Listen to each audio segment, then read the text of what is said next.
está aparecendo aí na tela? Isso aqui é a BIOS do computador. A BIOS não, o BIOS do computador. Isso aqui, o BIOS, ele fica gravado no CMOS da placa-mãe, né? CMOS é um sistema operacional, como vocês podem ver aqui, ó.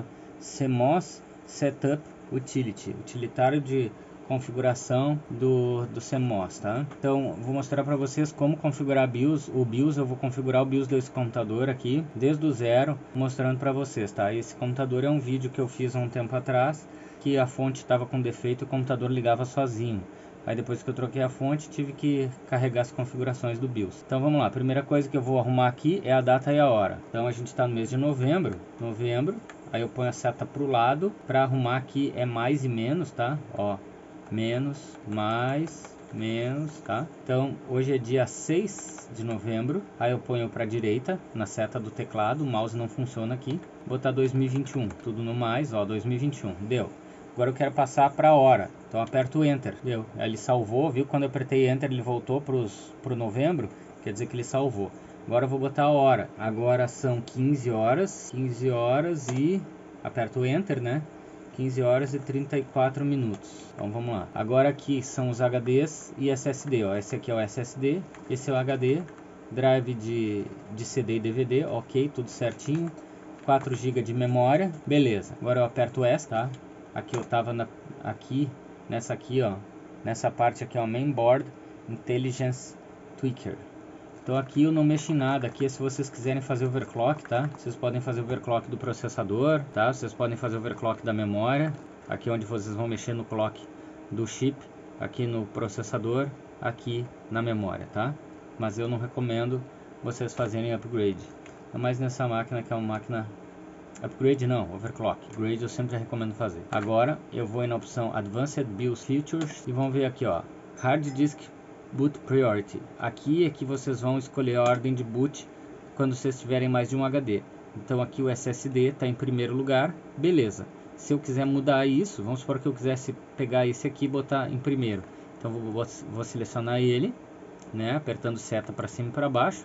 Deixo marcado ele e aperto mais, ó, e foi para cima. Como eu não quero que o HD fique, eu quero que o SSD fique, o que eu vou fazer? Seta para baixo, agora aperto o sinal de mais e ele subiu, tá? Então, Quick Boot, se eu quero que o boot inicie rápido, que ele faça o teste de memória. Vou botar aqui um Quick Boot, aqui a ordem de boot, primeiro boot, vai pelo HD. Se vocês quisessem instalar o Windows, colocar pela pendrive, vocês colocariam aqui USB HDD, tá? Aí vocês iam dar boot pela pendrive. Se vocês quiserem dar boot pelo CD-ROM, mas eu quero HD. Então eu seleciono HD e aperto Enter. As outras opções, a segunda e a terceira, podem ficar desabilitadas. HD Smart fica habilitado, as outras opções ficam todas ativadas. Todas as funções de aumento de velocidade da CPU vocês deixam sempre ativadas, tá? Aqui é backup da BIOS, uma imagem no HD, não está ativado essa. Se vocês quiserem pode ativar, eu não ativo. Agora Advanced Chipset Features. Agora eu vou ver o chipset, né? As opções avançadas do chipset. Então aqui, ó, ele tá com no onboard VGA, é placa de vídeo onboard. Aqui ele pergunta se eu quero deixar a placa de vídeo onboard sempre ativada ou se eu quero ativar, ó, enable, habilitada, se não existir placa de vídeo externa, tá? Vou deixar marcada essa daqui, porque o dia que o cliente botar uma placa de vídeo off-board, ele desativa on-board para não ficar consumindo a memória RAM. Lembrando que nessa placa-mãe não tem GPU no processador, então ele tem que roubar a memória de algum lugar. Vai roubar a memória de quem? Da memória RAM. Então aqui ele marca aqui quanto que eu quero roubar da memória RAM. Se eu quero roubar 32 MB, 48, 64, 228 ou 256 MB da memória RAM. O computador tem 4 GB, tá? Como ele não joga nenhum jogo, eu poderia deixar com 32 MB, mas eu vou botar com 256, que se caso ele for fazer alguma coisa de qualidade maior, ele vai ter uma memóriazinha. 32 MB hoje é muito pouco, tá? Então para voltar eu aperto ESC, venho na opção de baixo. Periféricos integrados. Aqui é a placa de som, a Zalia Codec, é a placa de som, então ela está no automático. Aqui, onboard hardware LAN, LAN é a placa de rede, está ativada, vou deixar enable. Nessa terceira opção ali, onboard LAN boot room, é se eu quero dar um boot pela placa de rede, eu não quero. Aqui as portas seriais, eu vou deixar elas desativadas porque o cliente não usa, tá? USB, tá ativado o USB 1.0, USB 2.0. Vocês podem ver que é uma placa mãe velha, né? Tem o USB 1.0. Hoje em dia a gente tem o USB 2.0, 3.0, 1.0 nem tem mais. Aqui, essas opções também ficam habilitadas, tá? Se eu quero que um teclado USB funcione, se eu quero que um mouse USB funcione, se eu quero que algum dispositivo de armazenamento USB funcione. Então ficar tudo ativado. ESC para voltar. Opções de energia, tá? Essas opções eu também deixo como default, eu não mexo nela.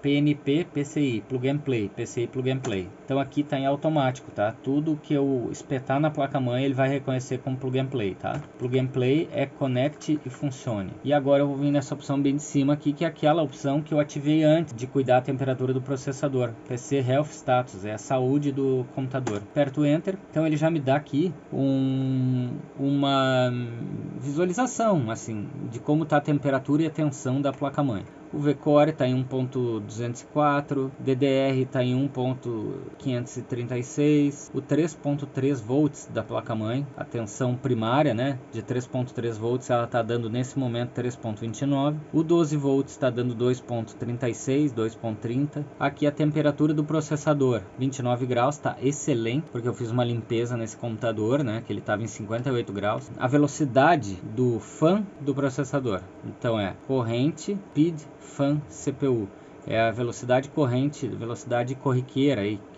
média que está tendo, né?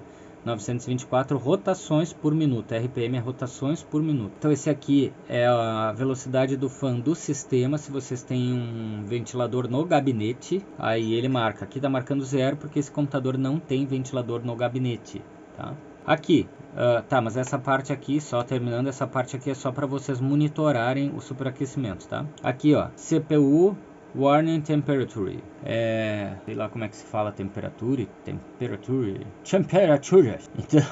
então vamos lá, essa aqui é a velocidade de alarme que eu quero que o computador dê se o processador chegar em determinada temperatura. Eu setei para 90 graus, só apertar Enter, vocês têm as opções. Ou deixar desativado, que eu nunca recomendo fazer isso, porque senão o processador vai superaquecer e o computador não vai avisar, vai queimar. Para avisar em 60 graus, para avisar quando chegar em 70, para avisar quando chegar em 80 e para avisar quando chega em 90. Eu marco em 90. Essa opção aqui, CPU Fan Fail Warning, é se o ventilador do processador falhar, um alarme para quando o ventilador do processador falhar. Deixei ativado. Se o ventilador para de funcionar por N motivos, ou porque um fio encostou nele, ou porque ele deu defeito mesmo e parou de funcionar, vai tocar um alarme também. O fã do sistema, eu não botei o alarme, porque não tem fã do sistema. Se eu botar alarme, o bicho vai começar a pitar tipo doido, porque ele está marcando 0, então ele vai achar que é uma falha. E aqui, CPU Smart Fan Control. Então é um controle inteligente da velocidade do ventilador. Então ele está aqui com 900 rotações por minuto, porque a temperatura está baixa. Quer dizer o quê? Conforme a temperatura vai subir, a rotação também vai subir. Então a rotação está baixa agora porque a temperatura está baixa. Se ele começar a chegar tipo a 40 graus, vocês vão ver que a temperatura aqui, vocês veriam que a temperatura subiria. Mas como não está chegando a 40, então a temperatura está estática ali, na média de 930 aproximadamente, tá bom? ESC, se vocês tiverem alguma suspeita de que está dando algum defeito no computador por causa da má configuração da BIOS, vocês vêm aqui, ó, Load Fail Safe Default. Então vocês vão carregar uma configuração padrão de segurança, como se fosse um modo de segurança assim da BIOS. Essa aqui é uma opção otimizada, ele vai carregar a maior velocidade, o maior desempenho da BIOS, tá? Então se vocês não souberem mexer na BIOS, algumas BIOS, a grande maioria, tem essas duas opções para te carregar as opções default e para te carregar as opções otimizadas. Aqui é para te colocar senha no HD e aqui é para te colocar senha na BIOS, tá bom? Aí aqui salvar e sair, e aqui sair sem salvar. Eu vou salvar e sair. Então, gurizada, pronta nossa aula de BIOS aí, tá bom? Deus abençoe vocês, obrigado aí. Não esqueçam de se inscrever no canal, deixa o like se vocês gostaram, ativa o sininho para não perder nenhum próximo vídeo. Deus abençoe vocês, tchau.